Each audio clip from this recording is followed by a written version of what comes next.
시청자 여러분 안녕하십니까? BTV 뉴스입니다. 먼저 이 시각 주요 뉴스입니다. 지역 경제를 살리기 위해 자치단체마다 안간힘을 쓰고 있습니다. 오픈마켓은 물론 동네 티콘까지 도입하고 있는데 풀어야 할 숙제도 있습니다. 케이블 TV 공동기획을 통해 알아봅니다.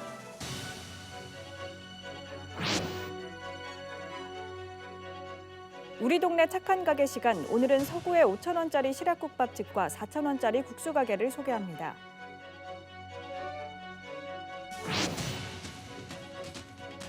지난 6월부터 코로나19 위기경보 단계를 낮춘 뒤 한동안 감소세를 이어왔던 코로나 확산세가 심상치 않아 방역당국이 긴장하고 있습니다.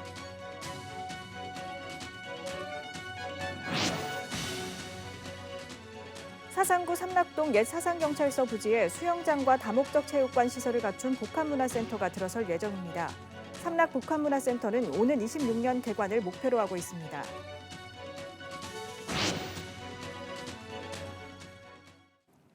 지역 소멸 위기를 극복하기 위해 실태를 점검하고 대안을 찾아보는 케이블 TV 공동기획 순서입니다.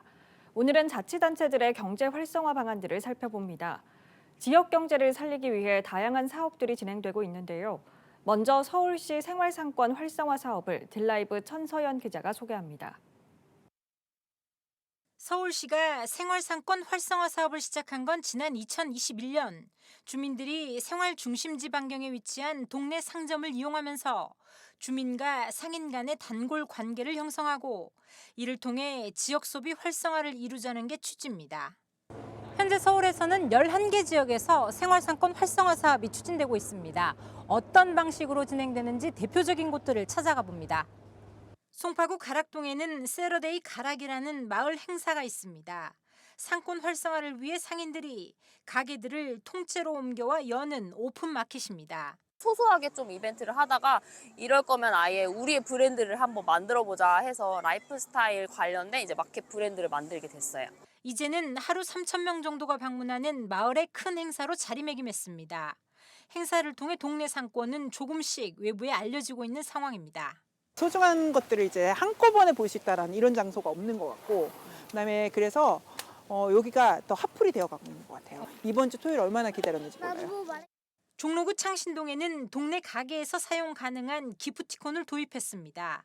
이른바 동네 티콘, 모바일 기반의 기프티콘을 동네 상점에 적용한 것입니다. 앱에서 정확하게 19개 가게가 들어와 있어요. 그럼 거기에 소비를 하는 겁니다. 상인 입장에서도 하나의 돌파구로서 또 판매에 이루어질 수 있게 할 수 있는 것 자체가 주민들에게 만들기 체험의 장을 열어주고 있는 골목 상권도 있습니다. 양천구 신정동의 이야기.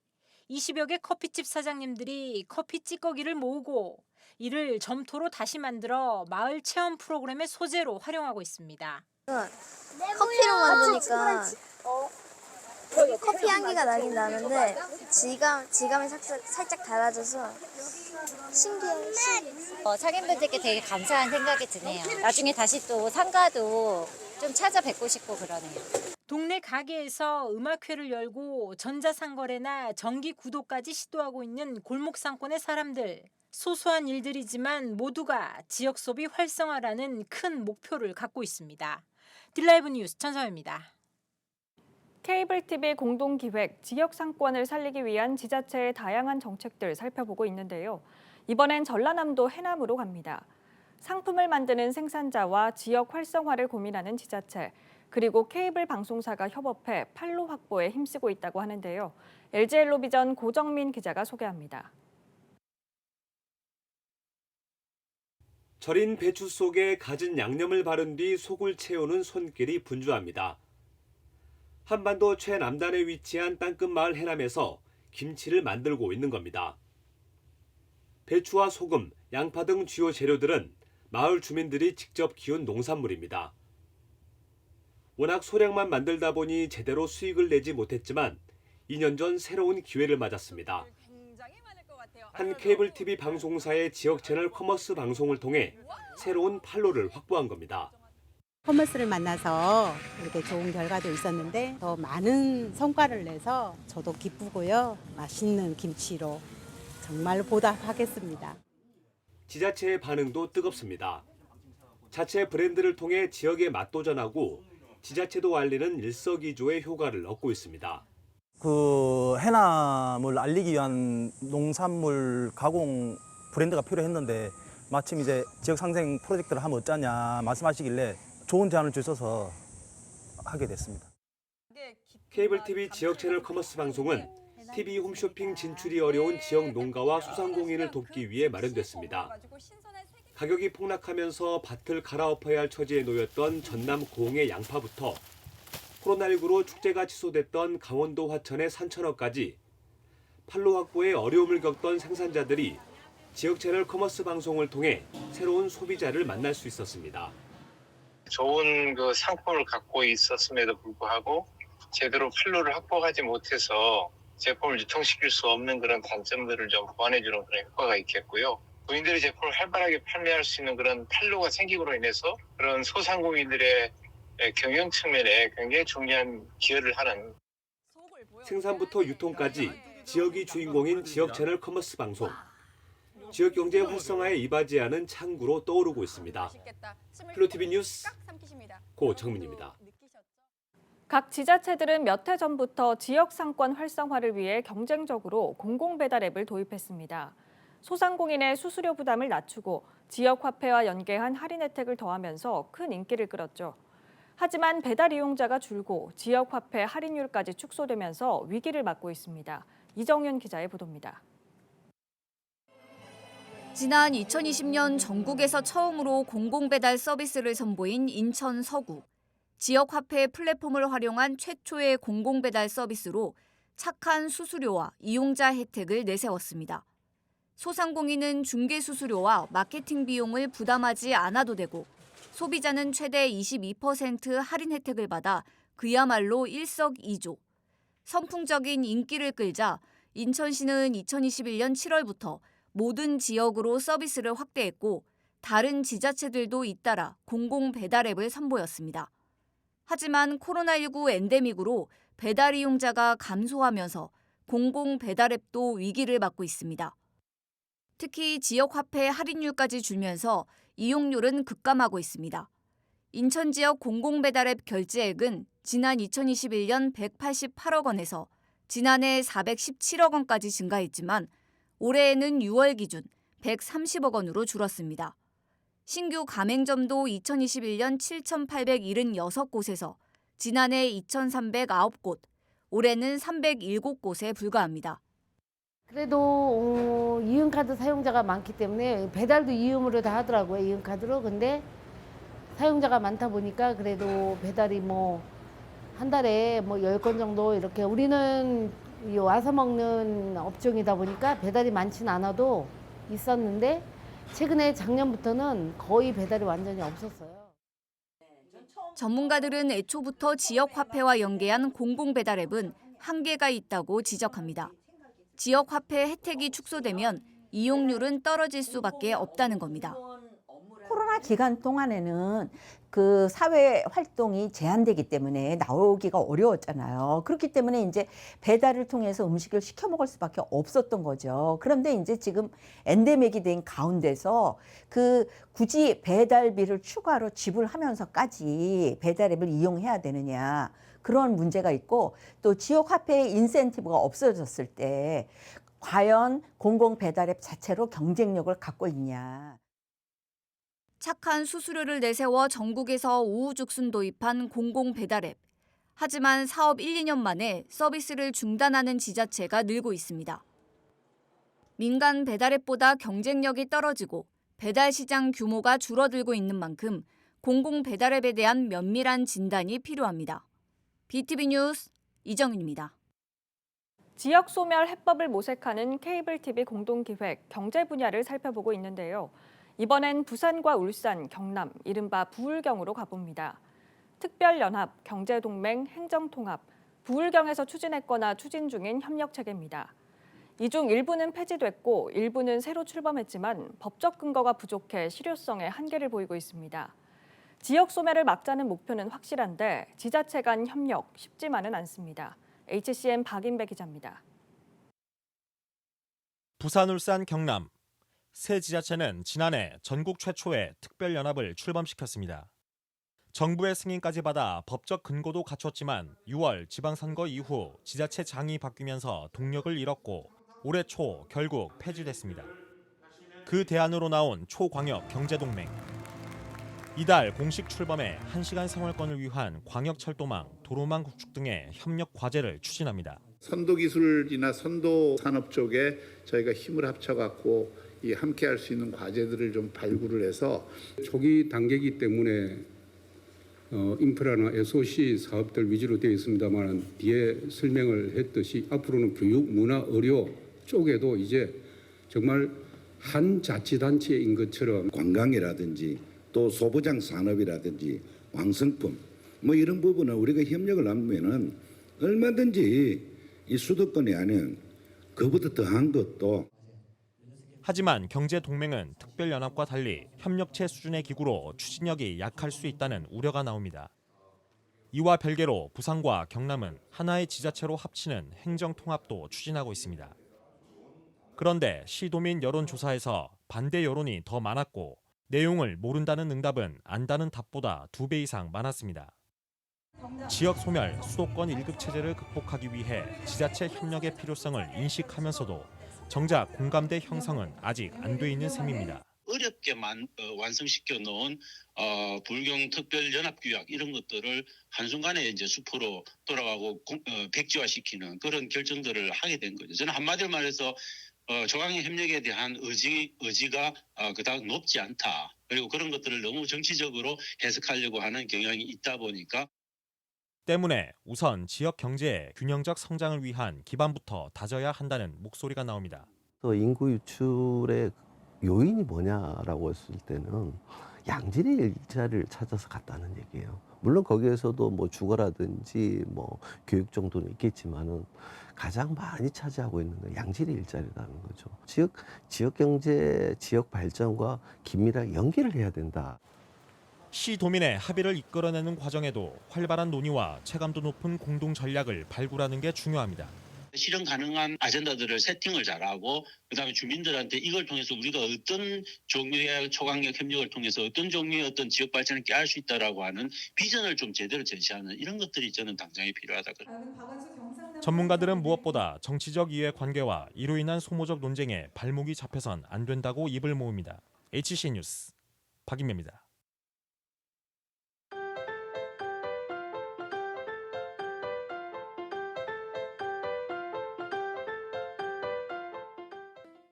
지역경제 활성화 프로젝트 우리 동네 착한 가게 시간입니다.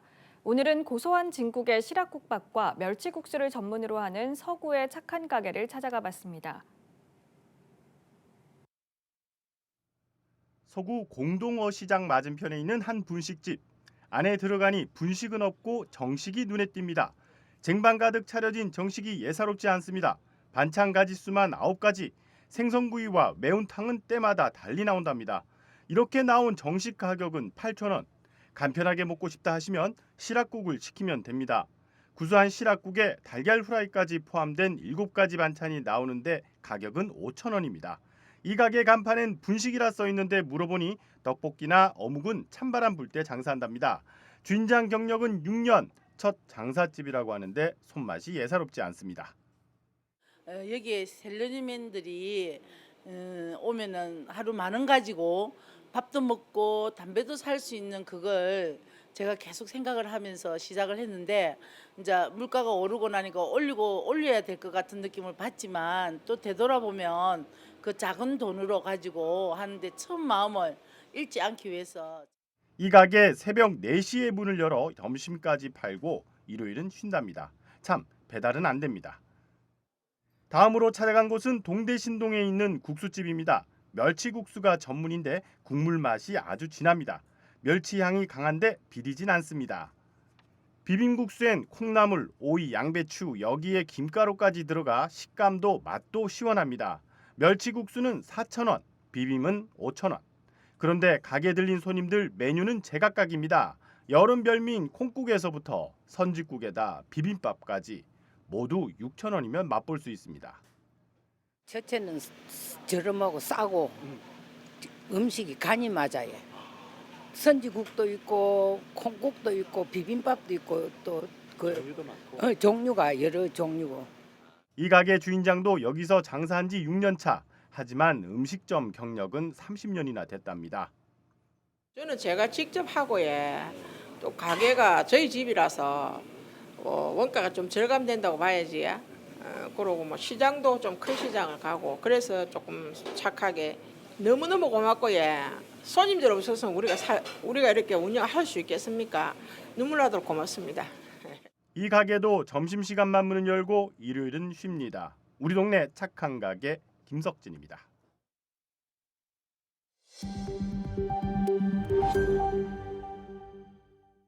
사상구가 폭염에 취약한 에너지 빈곤층을 위해 냉방용품 지원에 나섭니다.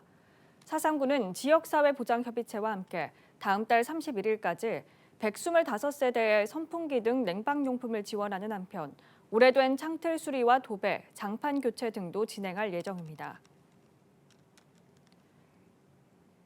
지난 6월부터 코로나19 위기경보 단계를 낮춘 뒤 한동안 감소세를 이어왔던 코로나 확산세가 심상치 않습니다. 다시 증가세로 꾸준히 느는 데다 독감 유행까지 이어지면서 방역 당국을 긴장시키고 있습니다. 김윤정 기자입니다. 6월 초 2만 명대를 보였던 코로나19 일평균 확진자는 지난 19일부터 하루 4만 명대를 훌쩍 넘겼습니다. 확진자가 4만 명을 넘어선 것은 지난 1월 중순 이후 처음입니다. 부산 지역도 전국 양상과 비슷한 증가 추세입니다. 지난 24일 하루 확진자가 5천 명을 넘어섰습니다. 지금은 격리가 공고 단계로 이제 바뀌었습니다. 만약에 확진이 되었을 경우에 가급적이면 또 이제 고위험군이라든지 고령층 또 기저질환이 있는 분이라든지 그리고 증상이 좀 나타나고 하는 확진자분들께서는 그래도 자택 격리를 좀 권고를 드리고. 그나마 다행인 것은 위중증 환자나 사망자 수가 크게 늘지 않고 있다는 것입니다. 이전의 코로나는 후각의 마비라든지 다양한 증상이 나타나는데 지금의 코로나 증상은 콧물이나 재채기로 시작을 해서 인후통, 발열이 일어나는 전형적인 독감이나 감기 증상과 매우 유사한 증상이 나타납니다. 하지만 코로나뿐 아니라 여름철 꺾이는 추세를 보였던 독감까지 퍼지면서 여러 감염병이 동시에 퍼지는 멀티데믹이 우려되고 있습니다. 독감이나 코로나가 실제 증상만으로 구분하기는 힘듭니다. 특히나 이러한 증상이 있다고 해서도 무조건 코로나 검사나 독감 검사를 하지 못하는 지금의 상황에서는 결국은 증상이 심하기 전에 가까운 병의원에서 전문의와 꼭 상담을 하셔서 조기에 치료하는 것이. 사람 간 접촉이 많은 여름 휴가철을 기점으로 확산세가 더 커질 수 있다는 우려입니다. 전문가들은 호흡기 증상 발생 시 개인 위생 수칙 실천이 중요하다고 강조합니다. 휴양지에 많은 분들이 모여 있는데요. 독감이나 코로나는 더욱더 전염될 확률이 높아지는 거죠. 노약자나 또는 면역이 떨어진 분들은 덴탈 마스크라고 불리는 그런 마스크나 또는 KF94 이상의 보건용 마스크를 꼭 쓰시는 것을 권유드리고요. 그리고 손 씻기와 양치질하기 등 개인위생 관리를 철저히 하는 것이 좋겠습니다. 방역 당국도 여름 휴가철 이동량이 증가하면서 확산 속도가 더 가팔라질 수 있다며 특히 간염 취약시설에서는 마스크를 쓸 것을 권고하고 있습니다. BTV 뉴스 김윤정입니다. 사상구 삼락동 옛 사상경찰서 부지에 수영장과 다목적 체육관 시설을 갖춘 복합문화센터가 들어서는데요. 문화시설이 상대적으로 부족한 지역 주민들의 욕구를 충족시킬 수 있을지 관심입니다. 박철우 기자입니다. 북부소방서 옆 빈 공터, 옛 사상경찰서 부지입니다. 사상구는 지난 2015년 6월 감전동으로 이전한 사상경찰서의 옛 부지를 국방부로부터 116억 원에 매입했습니다. 그리고 8년 뒤 이곳에 지상 5층 규모의 삼락 복합 문화체육센터가 들어서게 됐습니다. 사상구는 지난 7일 복합 문화체육센터 건립 공사 기공식을 가졌습니다. 2015년 11월 준공 예정입니다. 사업 규모는 지하 1층 지상고층의 연면적 약 9,000평방미터이며 주민들께 만족할 수 있는 삼락복합체육센터 건립을 위해 최선을 다하겠습니다. 사업비 454억 원이 들어가는 삼락복합문화체육센터에는 수영장과 다목적 체육관, 생활문화센터, 삼락동 행정복지센터 등이 들어설 예정입니다. 체육시설의 기능 및 인근 주민들의 문화와 복지의 거점 시설이 될 것이고 지역 균형 발전에 크게 기여할 것이라고 생각합니다. 삼락복합문화체육센터는 오는 2025년 말까지 건축 공사를 마무리하고 개관 준비를 거쳐 2026년 초 주민 이용을 목표로 하고 있습니다. 이번 복합문화센터 조성이 지역 주민의 다양한 문화, 체육, 복지 욕구를 충족시킬 수 있을지 관심을 모으고 있습니다. BTV 뉴스 박철우입니다. 사하구는 제106회 사하 아카데미 강연을 8월 24일 오후 7시 신평동 제2청사에서 엽니다. 이동진 영화평론가의 좋은 영화 더 잘 보는 법이라는 주제로 깊이 있는 영화 이야기를 들려줄 예정입니다. 강연 참여 희망자는 사하구 홈페이지 통합 예약 서비스를 통해 8월 2일에서 18일까지 접수할 수 있으며 선착순 마감입니다. 본격적인 여름 휴가철을 맞아 해수욕장 불법 촬영 범죄 예방을 위해 비추미 순찰대가 운영됩니다. 부산경찰청은 불법 촬영 탐지 전문 업체와 함께 해운대와 광안리 등 부산 지역 7개 해수욕장에서 불법 촬영 집중 점검을 벌일 계획입니다. 이번 점검은 공중 화장실과 샤워실 등 해수욕장 시설 취약지 76곳에 대해 집중 점검이 이루어지며 성범죄 전담팀도 운영해 피서객 안전 예방에 나설 방침입니다.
이상으로 BTV 뉴스를 마칩니다. 시청해주신 여러분 고맙습니다.